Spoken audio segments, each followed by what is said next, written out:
Jonathan Bowden's Onslaught, Part 1, Satanic Child Sex Abuse. In 1995, Jonathan Bowden self-published his collected works in 6 volumes, with London Avant-Garde Publishing in 1995, edited by Jürgen Schwartz, one of Bowden's pen names. The 6 volumes comprise 27 distinct books, 12 of which had been previously published. Altogether, the collected works contain more than 2,600 pages of rare early Bowden. Onslaught is the 3rd book in Volume 2. It had not been previously published. We will publish it online in 8 installments. The titles are editorial. Like many of the collected works volumes, Onslaught covers a wide range of political and cultural topics, interspersed with fictional narratives that may loosely be based on real people and events. Eventually, a fully annotated version of Onslaught will appear at the Jonathan Bowden Archive. It will then be followed by similar editions of the rest of the collected works, plus a couple more early volumes that were not included. Greg Johnson, Countercurrents. Of course, ritualistic child sex abuse is almost a heaven-sent opportunity for Beatrix Campbell and libertarianism in general, whether right or left. It brings together a whole range of things which Campbell and those like her are opposed to, such as the family, masculinity, heterosexuality, childbirth, particularly if it is not artificial insemination by donor, and so on. It also brings together a whole range of interest groups who have little in common except their interest in satanic abuse, such as New Leftists, the advocates of the Communist Party's New Times, published by Lawrence and Wishart, left liberals, feminists, men haters, semi-separatists, political lesbians, and radical feminists, those who demand complete separation between the sexes pending some revolution, together with gay liberationists in a qualified way and fundamentalist Christians, members of the Evangelical Alliance, family pressure groups, the morally authoritarian or Christian right, call it what you will, and pro-life campaigners. In a sense, it is an odd assortment, a heterogeneous mixture of diverse elements which have no clear relationship with each other, although they do have one thing in common, and this is the belief, the almost obsessional belief, that ritualized abuse not only occurs, but that it takes a satanic, a devil-worshipping or occult form. Indeed, much of modern politics resembles a cross-section of people who have little in common, except their concern with one particular cause or other. Satanic child sex abuse is a form of moral panic, or modern urban myth, essentially unprovable, difficult to verify, and almost impossible to substantiate. In essence, those people who believe it is occurring everywhere, at all times, and in all places, want it to occur. In other words, they have an ideological commitment to it. In B. Campbell's case, of course, it is meant to prove the inadequacy of heterosexual men together with the villainy of the nuclear family, as it was called in the 60s, its hidden passions, frustrations, and tensions. In a sense, though, Campbell has found a vehicle for her own alienation from the society, namely the poor abused infant of interdeterminate sex who is subject to molestation.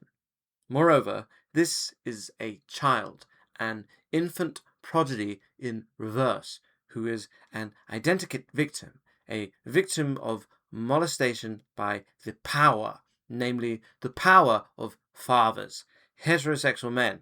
It also represents a form of middle-class leftism, of what we might call anti-working class social work, always from a centre-left perspective, but with a discernible anti-proletarian bias. After all, none of the children who have been snatched from their families, often in the dead of night, have been middle class, suburban, or educated.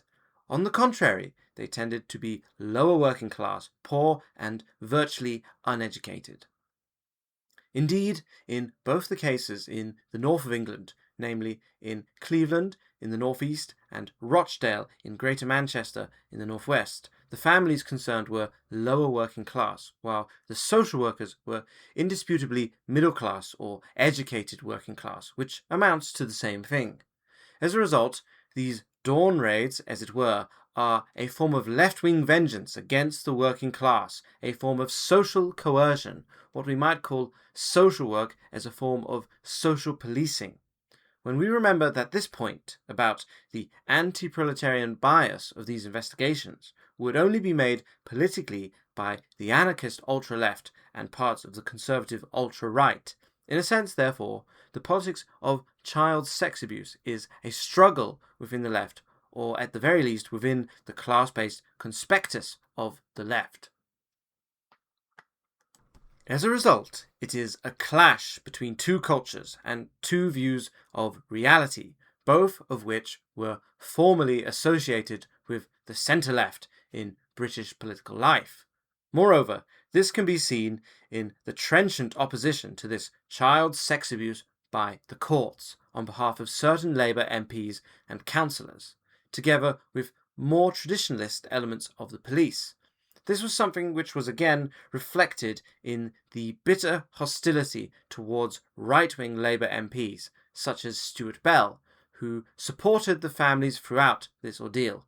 In a sense, therefore, this is a split between two different kinds of left, the one middle-class, feminist, and new leftist, the other working class to post-working class and traditionalist. If you like, this dispute has a whiff of the division amongst left literati during the 1930s, when positive views of family life were entertained by proletarian writers, amidst a stew of homosexual bohemianism a la Bowden, Spender, Isherwood, and co., which was described by Cecil Day-Lewis, referring to Bowden as a cheerful contempt for women and the family. Of course, the situation is different today, but there are some similarities with the past, particularly when Beatrix Campbell speaks of Labourism as a reactionary tradition, namely when the Labour Party is seen as a white, working-class male and inevitably anti-feminist and anti-homosexual. In many respects, this is the only reason why Beatrix Dominatrix, or Beatrix, is in the Communist Party, in that she is a new left Marxist, a sub-Marxist, even a post-Marxist, merely a left liberal of the New Times school of journalism, a decadent form of Euro-communism. Ultimately, whether there has been any satanic child sex abuse will depend on evidence, and so far there is hardly any to go on. In several ways, rather like the snuff movie of recent years, the whole thing is an elaborate hoax, a middle-class nightmare, a modern urban myth, slightly above the level of the video nasties controversy, but not a million miles away from it. It also shows up a major cultural difference on the left between the promiscuous 60s New Left on the one hand and the fastidious, if not puritanical, and usually feminist Old Left on the other. Nevertheless, it is not really a dispute between the old and new lefts, as attractive as such a simple solution would doubtless be. It is actually a dispute between those who wish to ban certain forms of behaviour, usually by the great unwashed, and those who do not believe that such infamies actually occur. Hence we see a tension, an almost metaphysical tension on the left, not between Puritan and libertarian as such, but between moralism and populism. In a sense, This is a dispute between mystagogues and the advocates of popular disdain, between the progressive morality leagues and their more cynical, if not more lecherous, opponents. If you like, it is a dispute between the more socially real, the libertines by default, and those who wish to stamp down on certain types of behavior, those who wish to see a moral improvement, a change of heart. As a result, this is essentially a religious dispute. In any event, a dispute which has religious origins, and it exists between those who want a moral improvement and those who are contemptuous of such niceties. It really is a dispute between socialists who think that things can be changed morally for the better and those who merely reflect the economic self-interest of their class. When we remember that working class socialism is essentially proletarian capitalism, the mere expression of economic self-interest, when socialism in the higher sense of that term is ethical or conceptual and nearly always linked to the politics of national renewal. In a sense, therefore, this dispute is a split between feminists who earlier in the century were opposed to prostitution, underage sex, brothels, and the general bordello culture, whether frock-coated and respectable or proletarian rough and tumble, and those who preferred to look the other way. As a result, these campaigners, these post-religious zealots, if you like, had a lot going for them. They were more honest than their contemporaries for a start, and they wanted society to look at its own sewer, its own underworld, when this was a world which tolerated the cult of the lady on the one hand, and yet allowed 60,000 women, many in their teens, to walk the streets of Victorian England on the other. Yet, this type of morality always makes many mistakes, and it tends to confuse morality with censoriousness, anger at social squalor with bourgeois conformity, and proletarian bawdiness with sin. In a sense, it becomes a form of middle-class prejudice against close, hot, promiscuous working-class quarters, whether at home or at work, the prevalence of gin, the paucity of diet, the sexual mores, the brutality of the men and their amusements, gambling, drinking, whoring, cheap cultural amusements, and so on. Ultimately, it is a form of middle-class moralism, a picture of John Wesley staring down from his pulpit, a species of compassion, a token of bewilderment. Finally, middle-class people, social reformers, telling their social inferiors how they should be behaving. As a consequence, it shows up the morally authoritarian, prissy, and fraudulent parts of the left. Its desire for control over the classes it alternately fears and despises and seeks to rule over. We might say, therefore, that such a split brings out the difference between the amorality, the antinomianism of the working class left, its sheer self-interest, and its middle-class counterpart. Indeed, an echo of this can be seen in a left-wing Labour MP, Claire Short's, attempt to ban page 3 in The Sun, where girly posters are displayed, and the average reaction to this by a group of male trade unionists. Nevertheless, a more honourable and inevitably more right-wing attitude towards these matters would take a completely different tack. If it restricted pornography or degeneracy in the social interest, then it would have little illusion about acting morally or attempting to improve people. No, that is not the object. In short, this entire form of behaviour would be based on a different premise, namely the fallen nature of the human condition, the naturalness of man's fate, his inherent barbarism, the innate human capacity, in other words, for destructivity. the absence of what we might call the redemptive moment and the recognition that without barbarism you cannot have civilization. When this is said to justify the state intervening in the society in the support of age-old structures, traditions, norms, and values held dear by human beings for millennia.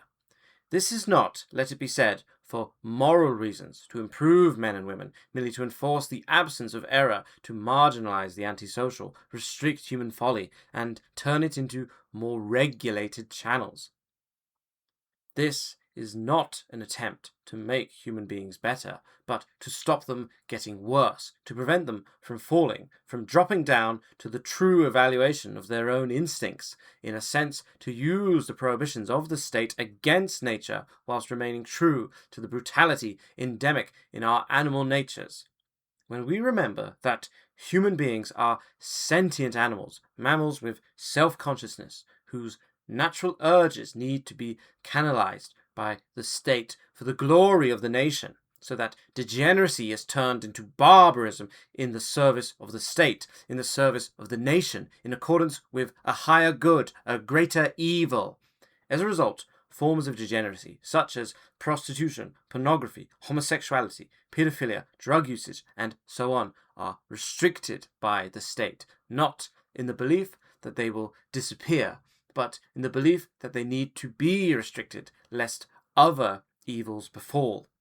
As a consequence, the working class, as well as other social groups, accept the leadership of the state, of the class which rules through the state, as part of a natural necessity, a natural law, a biological donnée, or given a certifiable dream. The one thing which needs to be said about child sex abuse is that it has nothing to do with Satanism, merely a version of Satanism, when this is a type of Satanism which has been invented by Christians and glossed from Husman's novel La Basse, down there. Indeed, Husman's book was a product of the naughty 90s, French Gallicisms, dark secrets, venereal spores, yellow book whisperings, and Edgar Allan Poe's The Masque of the Red Death. In a sense, therefore, the 1890s were a happening, a type of antedated counterculture, a worship of the phallus, the god Pan, a la Aleister Crowley, and the hidden delight. It was a heady and perverse decade, at once naughty, devious, devilish, and prone to what Henry Miller later called the occult and the obscene, those tokens of renewal. Although most people only saw psychic waste, inanition, debauchery, little more than masturbation without wit or pleasure, a mixture of creme de menthe, Parisian brothels, and Turkish delight. Nevertheless, many forms of Satanism actually exist, at least 6 in my reckoning, and they are offshoots of the Christian religion as well as rebellions against it. The main form of Satanism, as I detailed in my third book, Sade, is a form of paganism, if not neo-paganism, at least a form of Epicureanism, little more than a worship of material pleasure, wine, women, and song, all dressed up with a degree of ceremonial, a tincture of regalia.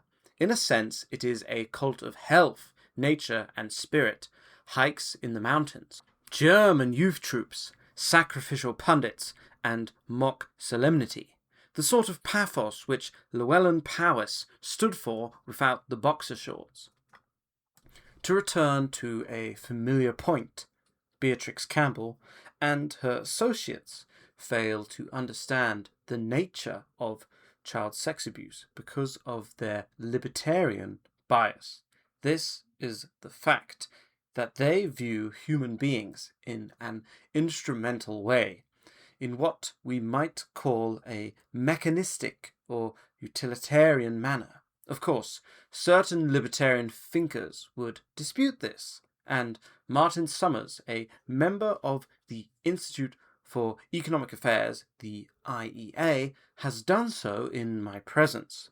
This is an important qualification, however, because it illustrates the limitations of ideas, even at the moment of their complete triumph. It is the moment, in turn, when they cease to be what they are and tend to become what they always might have been. This is the moment, in other words, of their elixir, the moment which philosophers call, somewhat unnecessarily, their hypostatization, when these ideas become greater than the sum of their constituent parts. Although it is important to point out, as Martin has done, that you can hold an idea without necessarily being a slave to all of its formulations. Nevertheless, the fact that libertarianism, whether right or left, has a nominalist view of human beings, what we might call a test tube view of human beings, affects its judgment. This view of the world sees human beings as individual entities, solipsistic beings who are trapped in the dungeon of their own flesh. Such a view of reality sees human beings as completely independent or autonomous. Indeed, it is a cult of autonomy, a cultivation of the inner life and its vagaries and desires. We might say, therefore, that it views human beings like multicolored balls, such as snooker or pool balls, when they are racked up in their triangle prior to the commencement of a game. Of course, there is one important difference here, and this is that the balls are acted upon from without. They react rather than act. In short, they are propelled into action by an exterior force. In a sense, therefore, the momentum of such a ball on the green baize is equal to its mass multiplied by its velocity, whereas its acceleration to a target is its mass times the square of its velocity. Either way, the ball is completely controlled by the force which propels it. It has no inner life, no interiority or sense of self-worth. In short, it cannot plan or predict events. In libertarian jargon, it cannot maximize its potential within the contingencies of a free market, where the free market is a forcing house of possible desire. It is the difference in choice between similar things, a sort of valency and evaluation or opportunity cost.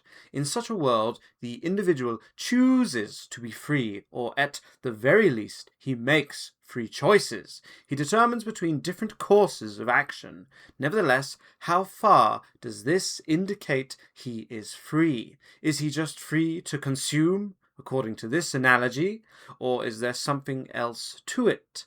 As a result, the individual is free to make certain choices. He is not a billiard ball after all, but he is propelled to make certain decisions as well.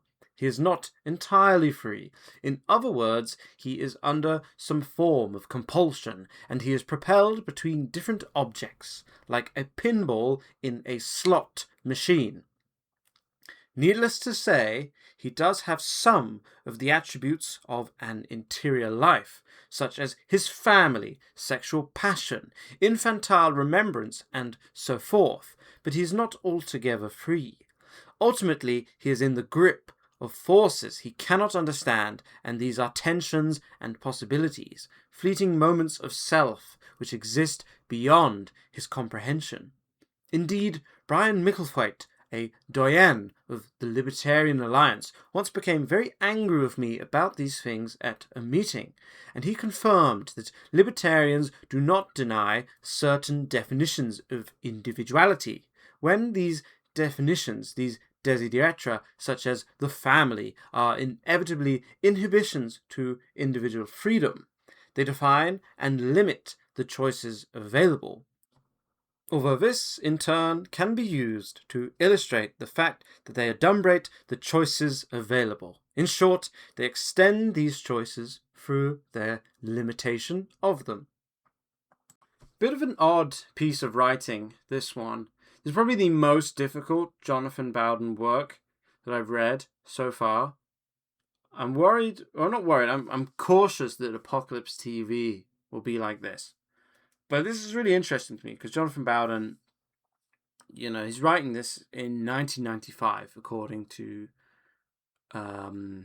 Greg Johnson, their countercurrents. However, I want to say it was published in 1995, sort of 6 volumes of his collected work. So there's a good chance this was written before 1995. It's probably written in the 90s, maybe. I mean, Jonathan Bowden wrote a lot, and he wrote very quickly. He was very good at writing a lot very quickly. But this is really interesting to me because there was actually quite significant and proven sexual abuse scandals before this. They're not necessarily of a satanic matter. You had the Dilly Boys scandal in Piccadilly Circus. You had all the sorts of Playland arcades around Piccadilly Circus in London, in central London, in the city of London. Famously, Conservative MP Harvey Procter, in the news recently, Reform has accused him of being, a violent, notorious pederast. Not my words. Zeus have said that. I saw it on Twitter. It's true. And he was caught paying for sexual relations with men under the age of 21, which was the age of homosexual consent in Britain at the time. And you can read about this. There's a book out there called The Playland Cover-Up, The Dilly Boys by Mervyn Harris, 1973. So this is all the 1970s. The Krays were famously involved in the insane homosexual Kray brother. He was involved with the Conservatives in the Dilly Boys affair. So was potentially Lord Mountbatten. So there's a lot going on. It was a very scary time to be alive. Very strange part of London, England. So I'm really surprised Jonathan Bowden comes out here and he says there's no proof of this, but none of the Playland stuff, as far as I understand, was actually satanic in nature. And some of this stuff is peculiar. However, in America, some of the satanic sex abuse, especially with, what's his name, Michael Aquino, I believe some of that actually has been proven to be true, or proven to be like 90 to 80% true or real. There was famously a private detective's plane, his Cessna, crashed, and the wreckage and all the evidence that he had on the plane was seized by a three-letter agency in the United States. But then again, Jonathan Bowden's writing is in the 90s. So access to proof is possibly impossible. And simultaneously, what we know now is that from, I want to say, potentially the 1950s or at least the 1960s, there were organized rings of predatory Asian and subcontinental, Asian here meaning Afghanistan, Pakistan, potentially Iraq, Iran, India, Bangladesh, Sri Lanka, Nepal, blah, blah, blah. Potentially those groups of people moving to Great Britain and organizing human trafficking, sexual predation networks. There is evidence of that now, and the BNP rallied against that for a very long time. People essentially believed it wasn't true. There was famously, I believe there was the child that was potentially turned into a kebab. There's a lot of stuff there. The BNP moved away from that family. You can read the court records about it. It gets really murky. I believe the family are implied to have sold their daughter to the owners of the kebab shop. This is all hearsay. This is memory for me. I don't have the notes up on this because I don't like Googling it. I'm worried about it being, in my internet search history. Even the title of this article is a bit odd. I might just call this Onslaught Part 1 on YouTube instead of anything to do with satanic sex abuse. So, yeah, but that's where I think, Jonathan Bowden's kind of right. people assume that certain things they have to be more horrible than they actually are. They ignore the banality of evil, that some of these things, or many of these crimes, are simply crimes of opportunity, things that are just done because no one's there to stop them, rather than people doing things because they're evil, because they need to sacrifice children to the devil. No, they're doing it because they have power and certain people don't, and they can abuse that power. And what's interesting here is Jonathan Bowden really sort of identifies the Mumsnet tendencies and this sort of future Mumsnet left and right, maybe the TERF, trans-exclusionary radical feminists, the anti-porn feminists. He identifies their tendencies here before the internet, which is quite important. And one thing I really dislike in modern British politics, and this has been going on since the early 2000s, if someone's child is hurt or dies or experiences something unpleasant that could have been entirely avoided, the parents demand that there is a new law put in place that punishes everyone in the entire country, essentially presumes the entire country are evil, horrible people before being proven innocent. So, for example, I want to say 3 years ago, there was a child playing in a graveyard. His parents, the parents of the child, were more than happy to let their kid, I believe their son, to let their son play in the graveyard, jump about, climb on the headstones. And then one of these headstones was very old, it was maybe 200 years old, a big 6-foot thing made of stone, eventually fell upon the boy and crushed him, and he died. And the parents immediately went to their local MP and they petitioned for a law to call for the destruction of headstones and gravestones and graves older than 100 years old, and a limit to say no more headstones above a certain size. It's like, hang on, you let your child use a graveyard like a jungle gym. You didn't feel at all that you should actually say, hang on, little Billy, you shouldn't climb on that headstone. It's dangerous. It's not yours. It's not only dangerous, it's disrespectful. That's what this country's full of stupid people who will have my child put a fork in a plug socket, so now we need to ban plugs. We call it Billy Bob's Law. Little Billy put a fork in a plug socket, was electrocuted to death, so we need to ban electricity. That's Billy Bob's Law. And there will be good 1,000, 2,000 people who will say, oh, I agree with this. Yeah, you know what?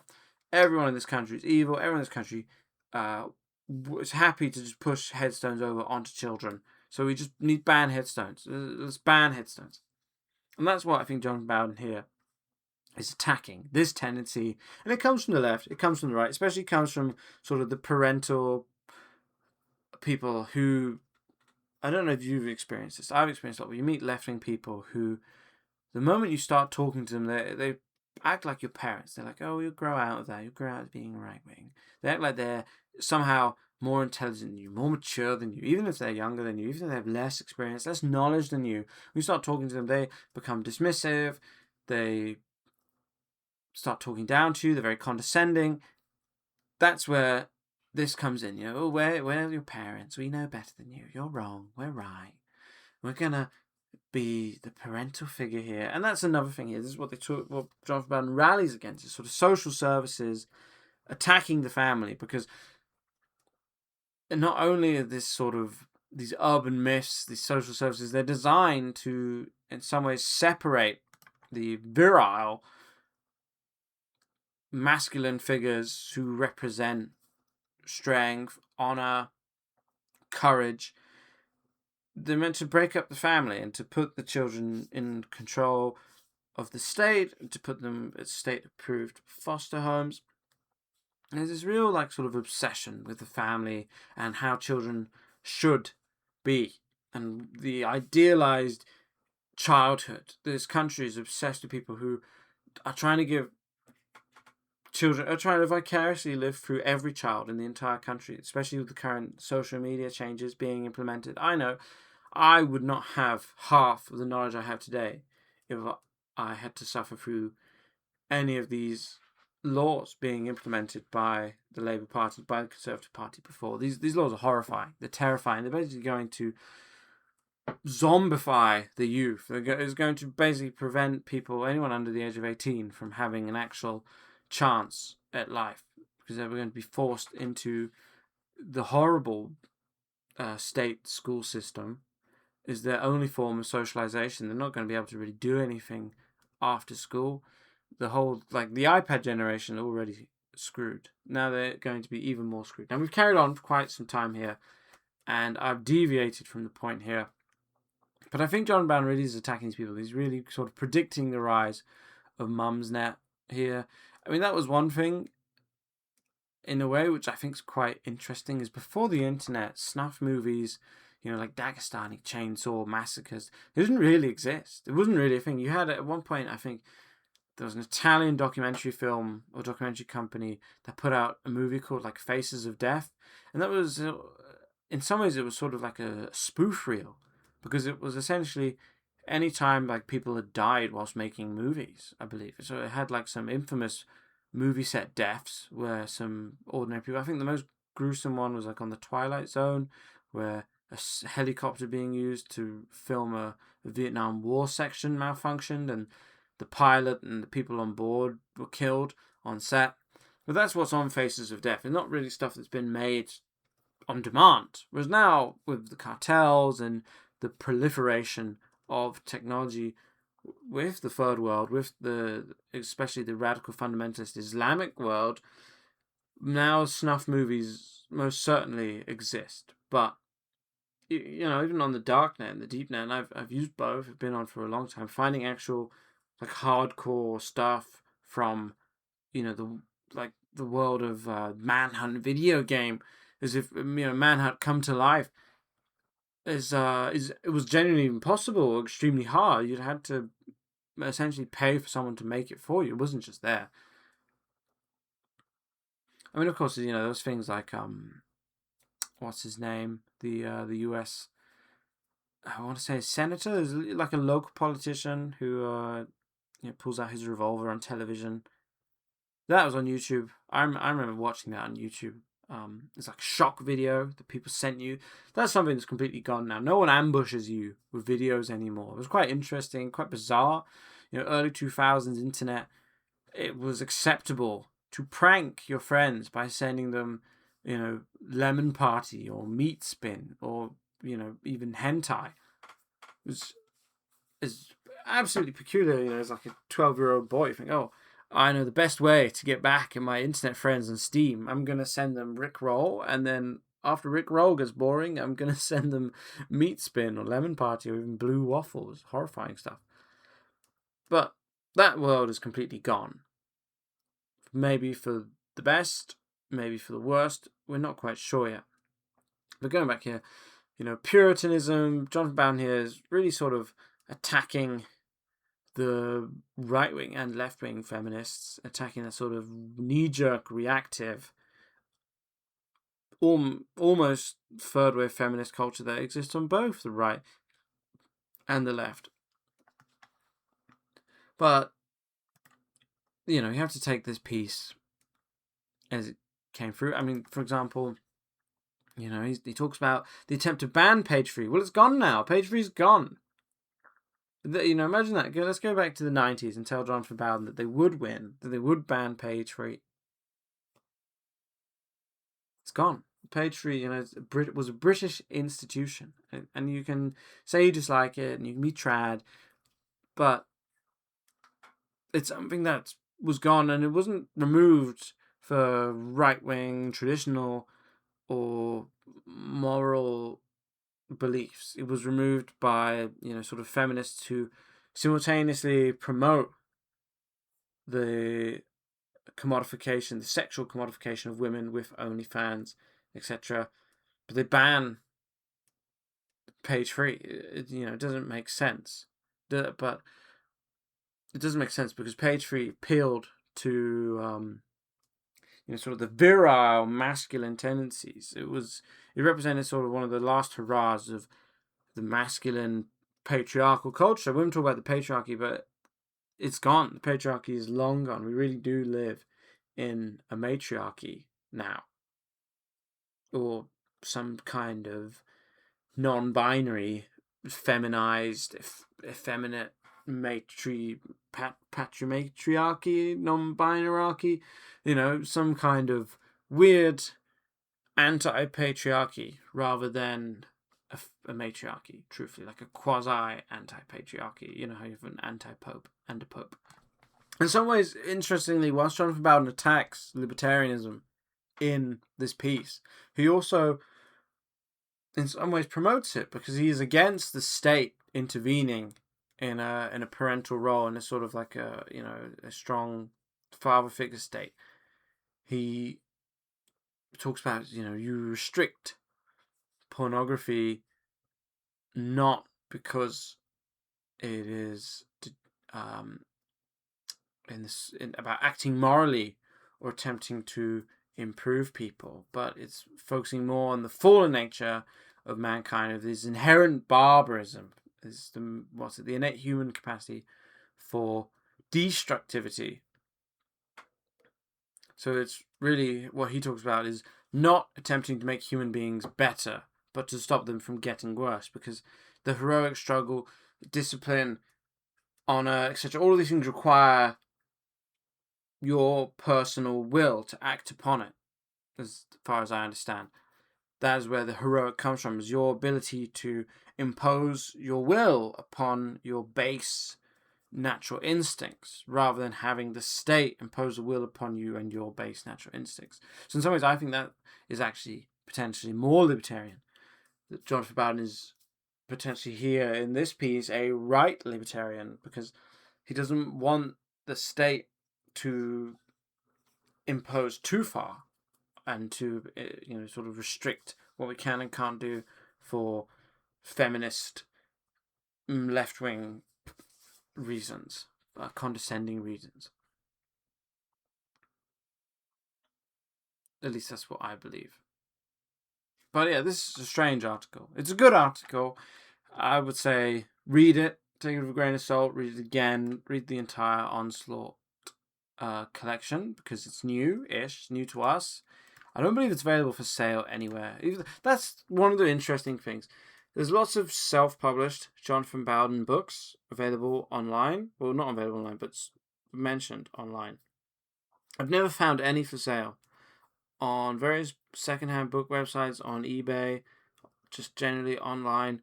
Finding these books is impossible. Some of these books, must have been like extremely small vanity press releases. Like we're talking maybe 100, 500, the minimum order of books. Like how many, back then in the 90s, if you wanted 500 books made, how much would that cost? And then that's that. And it's out there.